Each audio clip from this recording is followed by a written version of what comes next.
always Democrat. Obviously, there's some swing states that go Democrat once in a while, but Democrats always win, I think, 15 or 16 states. Now, that's not enough to be winning. Now, obviously, we have Democrats in some states that usually don't win now, but if they want to get back to the Senate in 2020, they need to really put strong candidates in Maine, North Carolina, Iowa, and Arizona. Now, Arizona, we already got a strong guy. We got Mark Kelly down there, so I'm not worried about Arizona right now.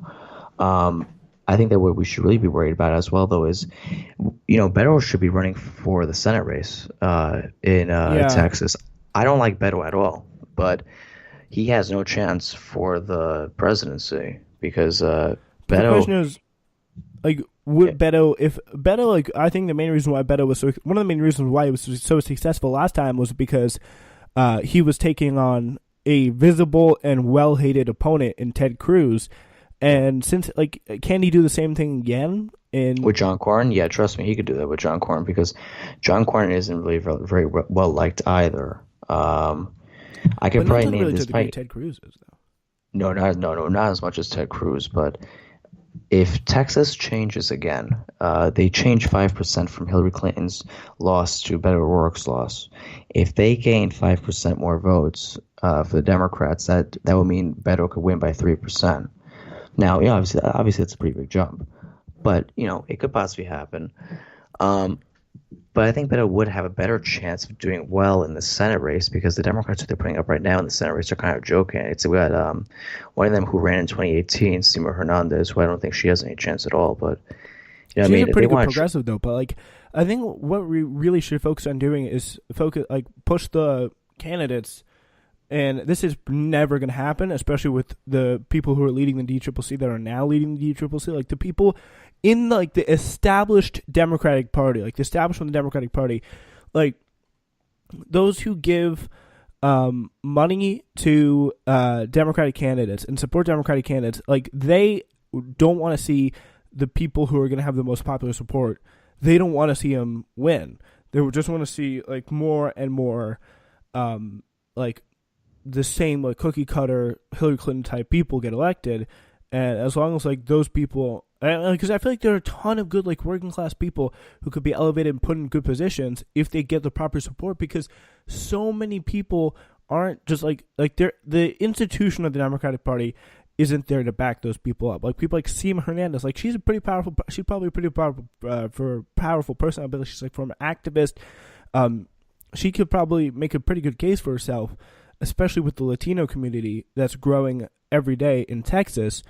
But yeah, but the problem with the Latino community is that you can't. The problem that we're going to have is with the voting Latino community is that the registration. Republican can pull out the what do you call it, the communist card. They pulled it out with Gillum in Florida. They pulled it out with what was his name? Shoot, I forgot his name.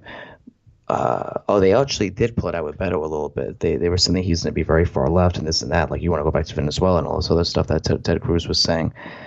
They even pulled it out in But I don't know if that 26, sticks though. 2016 in North Carolina. Well, it did affect races because a lot of the people who are coming, at least I don't know about Texas, but at least in a state like Florida, a lot of them are from Cuba and a lot of them are from Venezuela. And I don't really think, if you're scaring them, obviously it's not true. I'm not saying that, they're saying the truthful stuff, but not everyone, knows that. A lot of times people actually sadly listen to those TV ads, which is kind of a little bit shocking, but people actually do, sadly, which is why a lot of times politicians who like bombard the TVs actually do rather well. Yeah, especially in But, white races, there's not a lot of like media coverage too. oh yeah, no, definitely, yeah. But I mean, look, Seema could probably be a strong candidate, but it's not that I don't trust her, just that she'll only do well in the urban communities, and that's where typical Democrats in Texas usually will do well. And O'Rourke did good in the suburbs outside of Houston and San Antonio, which, by the way, aren't really liberal suburbs. They're pretty conservative outside of Houston. You already got Yeah, those Christian people out in church every Sunday. Those aren't people who are, urban community people. Those are people who are actually quite religious usually, which is why a lot of people who supported Beto were people who kind of, I mean, Beto, honestly, to tell you the truth, I don't really know what his platform really was during his Senate race because he look, this is what he said then.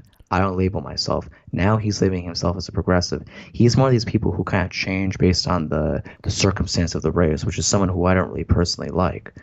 I mean, look, he also got the second most gas money for any politician, even more than Donald Trump did. So that's something that should be blowing up a pretty big red flag for him right there, especially since the only other Democrat who's on the list is Heidi Heitkamp, who lost by like 25% in her Senate race last year, which was kind of, in my opinion, well-deserved.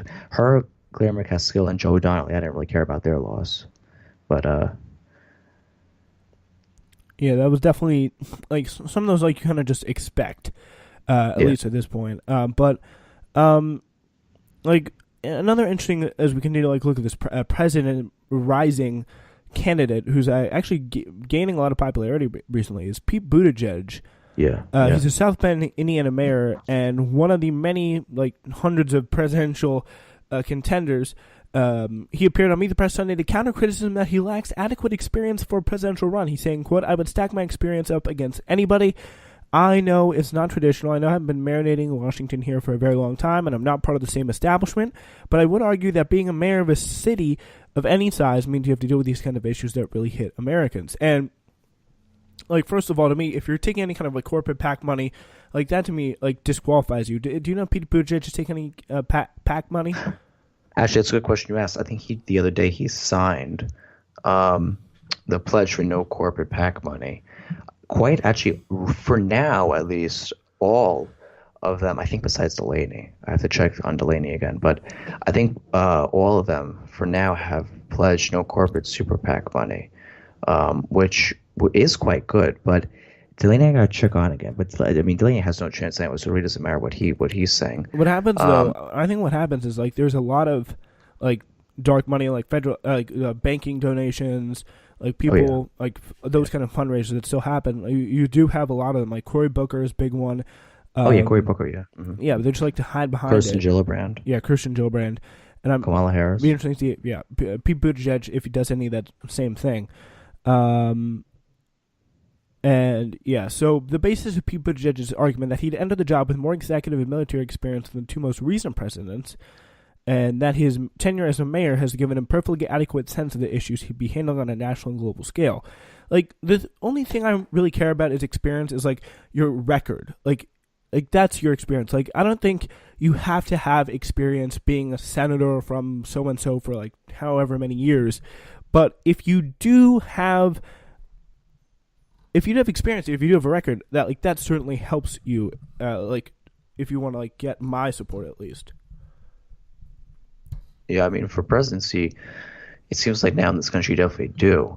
Now, you actually be quite shocked because in some states, you can run for governor, with have nothing behind you. These are mostly the Republican states, like, Texas or Florida. If I went down there and ran for a governor of Florida and I had no background, you'd most likely win compared to running for president, for example, because people who run for president and even the voting public actually done quite a lot of polls in this election, prior elections, multiple prior elections. They typically do like to see people who have a prior past. Now, for me, what I look for, well, I usually look for what their platform is at times, when they're running, where they're getting their money from for contributions, and usually to see what their views on mainly environmental views. That's typically where I look first. Now, this election is actually quite shocking because we have an array of people who are pretty consistent with the same environmental views, at least on the Democrat side. Now, there is one person running for the Republican side right now, but he's on the Exploration Committee, Bill Weld, who I don't think he's going to beat Trump, but he definitely is going to do something that might rattle his base a bit. People, I think, underestimate Bill Weld in a way that I think people think that he has no chance, but I don't think he's going to beat Trump. I think that he might do something to the base. From the position that he's coming from, I don't know. But yeah. He's coming from Massachusetts, yeah. No, like his moderate position. Oh yeah. Yeah, like, true. I think, yeah, it's going to be incredibly hard to primary Howard Schultz, someone who's that popular. Oh yeah, and also now, If this guy Howard Schultz decides to run, that's going to be a whole other problem because Mm-hmm.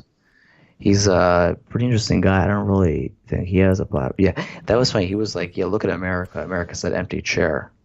Um, that's America Yeah, right now, he's and a that little weird. yeah, he's definitely and yeah, he's not even going to gain a lot of support. I think. I think that if he does decide to run, he'll just be a joke candidate and will drain. He'll be like Pat Buchanan in the 2000 Florida presidential election in Yeah, yeah, that yeah. state. Like It's what definitely going to happened, be man? Like, incredibly, incredibly embarrassing. All right, yeah, we're going to turn our attention now to finally so one like last story that kind of proves our theme. Like I ain't seen nothing yet. The Senate Republicans they just rammed through another sweeping rule that will allow President Trump to further speed up the remaking of our nation's courts with conservative judges. On a strictly party line vote with just two Republicans breaking ranks, Majority Leader Mitch McConnell deployed the so-called nuclear option and blew up the Senate filibuster rule to push through a package that will enable the GOP to improve justice faster, requiring just 2 hours of debate for district court judges and cabinet nominees instead of the previous 30 hours required. McConnell claimed the change is necessary because Democrats have used delay tactics and required the GOP to use up the entire 30 hours of debate, even on appointees with broad bipartisan support. And yeah, he's saying this is pretty rich. Get this. He's saying that apparently what the case is that are you ready? Mitch McConnell is the victim of incredible amounts of stonewalling from and blocking of judges from the Democrats. Like, has he watched himself at all for the past 10 years? How he's conducted himself? probably not. I Yeah, mean, he blocked Merrick Garland and he blocked multiple Obama judges. he They forced blocked Harry multiple. Reid to get rid of the filibuster in the first place. Like they didn't want to get rid of the filibuster, but like they wouldn't have gotten anything done unless he didn't in the first place. Yeah, yeah. I mean, they just delayed everything. I mean, I can't wait until the day that I don't see McConnell's uh, on anything related to the U.S. Senate because he's just a really big jerk. Not that they're going to be replacing him with anyone else. They're probably replacing him with even a bigger jerk like Rick Scott or like Mitt Romney or someone like Yeah, it them. only gets worse for them.